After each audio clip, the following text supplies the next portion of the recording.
Religious Freedom Restoration Acts, or RFRAs, have been around in American legislation since the 1990s.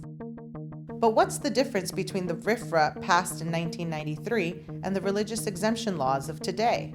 What this law basically says is that the government should be held to a very high level of proof before it interferes with someone's free exercise of religion. The bill that was passed in 93 was a federal bill that protected religious minorities from governmental intrusion.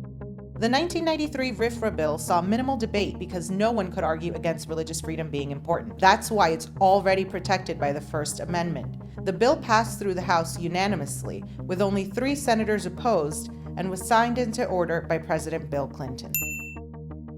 Current attempts to tie religious exemption laws to the 1993 Federal Act are misleading.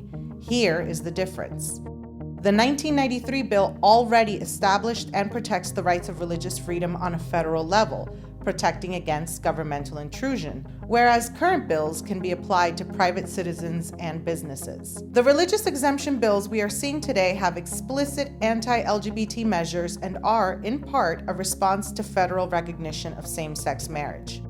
The new bills being circulated in North Carolina, Mississippi, and Tennessee are not about freedom of religion. They are about infringing on the freedom and rights of others by imposing their own personal beliefs.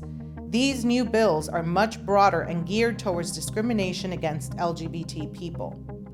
43% of LGBT Americans live in states with religious exemption laws. 59% of Americans, that's nearly 6 in 10, oppose allowing religiously based service refusals. And 66% of entrepreneurs believe small business owners should not be allowed religiously based service refusals of goods and services to LGBT individuals.